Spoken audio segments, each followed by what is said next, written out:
continuidade, né? Então, atenção nessa parte aqui. Nós estávamos falando de potência com expoente negativo. Caso vocês não se lembrem o que é a potência com expoente negativo, é isso daqui, olha. É uma base elevada a um expoente negativo, onde nós temos que fazer dessa maneira. Lembraram? Então, beleza. Então, quais são os cuidados que nós devemos tomar, tá?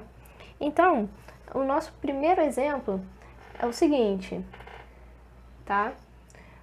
Primeiro, nós precisamos eliminar o sinal negativo do expoente invertendo a base. Foi o que eu falei aqui, tá? Então, a gente inverte a base e elimina o sinal de negativo do nosso expoente, né? Então, como é que a gente vai fazer isso, né? E é importante a gente colocar os 3 exemplos acima, que o sinal negativo do expoente não interferiu no sinal do resultado final, pois esta não é a sua função. Vamos pegar 3 situações, tá? A primeira delas, a nossa primeira situação, vai ser a seguinte. Nós vamos ter que sejam menos 2 elevado a menos 3, né? Bom, o que nós temos aqui? Nós temos um expoente negativo, né? Nosso expoente negativo. Beleza? Então tá, o que nós vamos fazer? Nós vamos inverter a nossa base. Como é que a gente inverte a nossa base? A nossa base invertida, ela fica da seguinte forma. Então, ela vai ser menos 1 sobre 2. Beleza? E tudo isso elevado ao 3. Lembrando que o 3 ele vai ser elevado sem um sinal de negativo. Tá bom? E aí, continuando a resolver, nós vamos ter que menos 1 elevado a 3. Bom, nós vamos ter que menos 1 elevado a 3, né? E embaixo, 2 também elevado a 3. Porque como nós podemos observar, tudo está dentro do parêntese. Então, depois disso, nós vamos resolver. Então, vai ser 1 elevado a 3, ou 1 elevado ao cubo, né? Caso não seria só 1, seria um menos 1 elevado ao cubo. Por quê? Porque o menos 1 ele está dentro do parêntese. E o cubo ele pega tudo que está dentro do parêntese. Então, vai ser menos 1. E 2 elevado ao cubo vai ser 8. Então, menos 2 elevado a menos 3 vai ser igual a menos 1 oitavo. Beleza? Indo para o nosso segundo exemplo, nós vamos ter o seguinte. Nós vamos ter 3 elevado a menos 2, né? O que nós vamos fazer? Nós invertemos a nossa base. Lembrando que todo número é como se tivesse um 1zinho embaixo. Então, quando a gente inverte, fica 1 sobre 3. Então, vai ser 1 sobre 3 elevado ao quadrado. Não se esquecendo de tirar um negativo do quadrado, porque o objetivo de inverter a nossa base é o quê? É sumir com o expoente negativo, certo? Dessa maneira, nós teríamos 1 elevado ao quadrado sobre 3 elevado ao quadrado. Por quê? Porque a gente tem um 1/3 dentro do parêntese. E isso tudo aqui está elevado ao quadrado. Então, tanto 1 está elevado ao quadrado, quanto o 3 também está elevado ao quadrado. E aí, nós vamos ter que 1 ao quadrado é igual a 1. Beleza?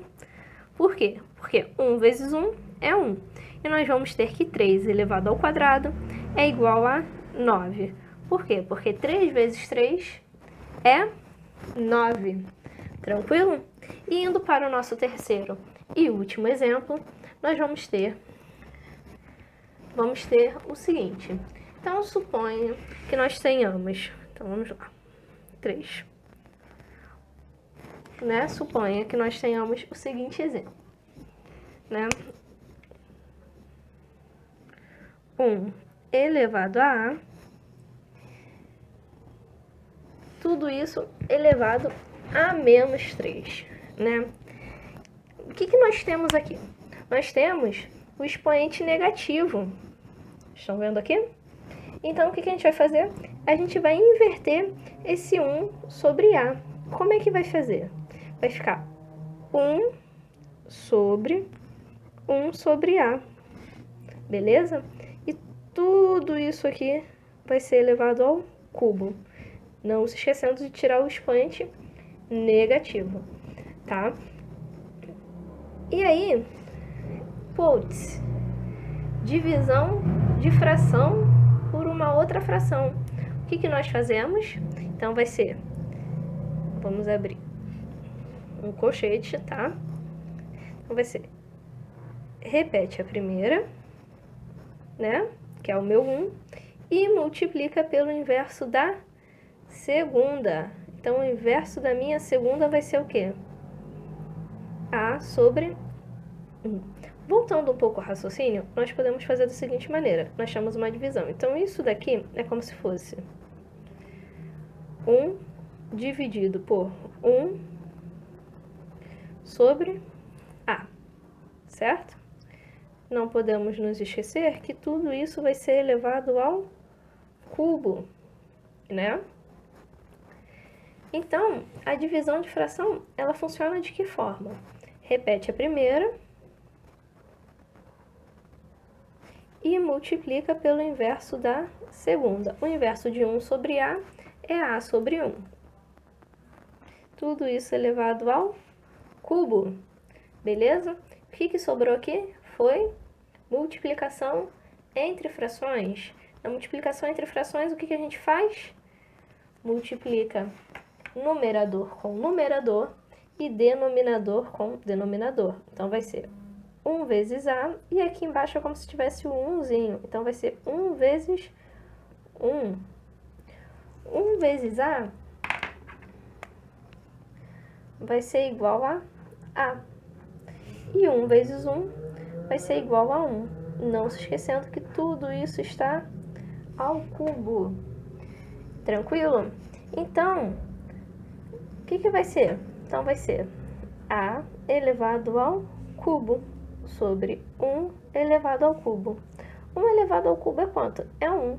Todo número é como se tivesse o 1 embaixo, então não precisamos colocá-lo. Portanto, a nossa resposta é A ao cubo. Beleza? Então, espero que tenha entendido. E vamos dar continuidade para a nossa parte 3 de potência. Valeu!